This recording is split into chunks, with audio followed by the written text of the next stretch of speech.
Erik Erikson, a life shaped by identity and development. Erik Erikson was born Erik Salomonsson on June 15, 1902, in Frankfurt am Main, Germany. His early life was marked by uncertainty and complexity that would profoundly shape his later work. His mother, Carla Abrahamsson, a young Jewish woman from Copenhagen, Denmark, had been married to a Jewish stockbroker, but their marriage ended before Erik's birth. His biological father, a non-Jewish Dane, abandoned the family before Erik was born, and his identity remained unknown to Erik throughout his life. After his birth, Carla moved to Karlsruhe, Germany, where she worked as a nurse.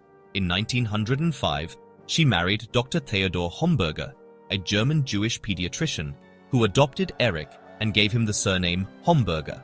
For much of his childhood, Erikson believed Theodor was his biological father. This belief was shattered later in his youth, leading to a profound sense of confusion and alienation that would become central to his psychological theories. So, Erikson's Nordic appearance, tall, blonde, and blue-eyed, really set him apart in the Jewish community where he was raised. At his Jewish temple school, he was, teased for looking different, while at his grammar school, he faced discrimination for being Jewish. This dual alienation from both Jewish and non-Jewish peers, it fueled his lifelong struggle with identity and belonging. Growing up in early 20th century Germany, amid rising anti-Semitism and social upheaval, Erikson's personal experiences of exclusion and identity confusion became the foundation for his later psychological theories, especially his concept of the identity crisis. Education and formative years. The artist's search for self. Erikson's education was honestly pretty unconventional. He attended Das Humanistische Gymnasium, where he excelled in history, art, and languages, but showed little interest in traditional academics. Defying his stepfather's wishes for him to pursue medicine, Erikson followed his passion for art, enrolling in art schools in Munich and Karlsruhe. His artistic pursuits, you could say, became a defining feature of his early life. During this time, Erikson traveled extensively across Europe, including Italy, supporting himself by sketching and teaching art. These travels were more than just a means of livelihood. They were a journey of self-discovery. Exposure to diverse cultures and artistic traditions really enriched his understanding of human behavior and societal influences, experiences that would later inform his psychosocial theories. As Erikson's travels unfolded, every city and encounter seemed to add a new brushstroke to the canvas of his identity. Immersed in the vibrant art scenes of Europe, he found inspiration and solace in creative expression, but beneath this surface, a deeper struggle brewed. It was during this period of wandering that Erikson received a life-altering revelation. The truth about his parentage. The news struck him at his core, reigniting feelings of alienation and confusion that had lingered since childhood. Suddenly, the question of "who am I?" became more urgent than ever before. This intensified identity crisis seeped into his art and daily reflections. Erikson's sketches grew more introspective, often depicting fragmented figures or faces lost in thought. He began to channel his emotional turmoil into creative work, using art as a means to process the confusion and pain. Yet, this turmoil also became a catalyst for growth.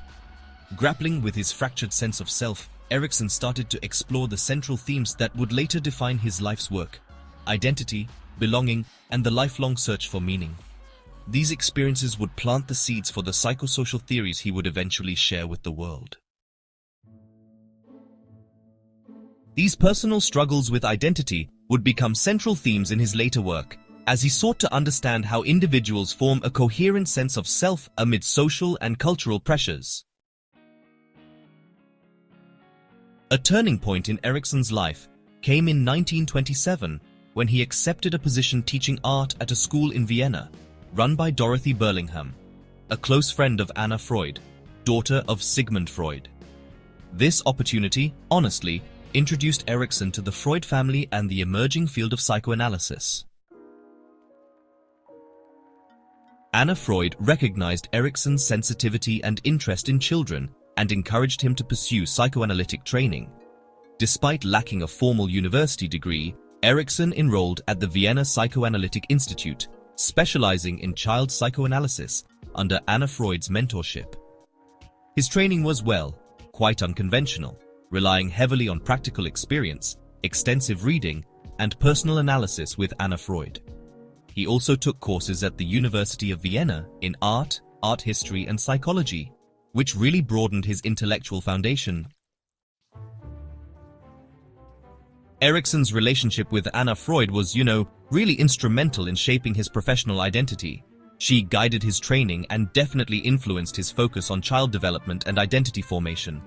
Working with children at the Heitzing School, which was a private institution for children of Freud's circle, allowed Erikson to observe child behavior closely and develop insights that would go on to inform his later theories. During this period, Erikson was, deeply influenced by the psychoanalytic emphasis on early childhood experiences and their impact on personality development. However, his artistic background and personal experiences led him to diverge from traditional Freudian ideas. He began to emphasize the role of social and cultural factors in human development, and this really laid the foundation for his psychosocial theory.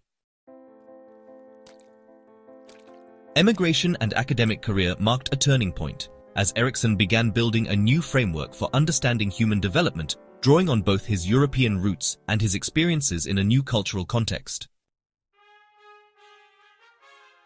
With the rise of Nazism in Europe, Erikson emigrated to the United States in 1933. He began working at the Harvard Medical School's guidance clinic and, a bit later, at the Institute of Human Relations at Yale University. His work with children and adolescents in these settings really deepened his interest in identity formation and psychosocial development. In 1939, Erikson published his first major work, Childhood and Society, which introduced his theory of psychosocial development. This theory proposed 8 stages of development spanning the entire human lifespan, each characterized by a central conflict or crisis that individuals must resolve to develop a healthy personality. Unlike Freud's psychosexual stages, Erikson's stages emphasized social and cultural influences and extended development into adulthood and old age. Erikson's concept of the identity crisis became a cornerstone of his theory, describing the struggle individuals face in forming a coherent and stable sense of self. This idea resonated widely, influencing fields beyond psychology, including education, sociology, and anthropology.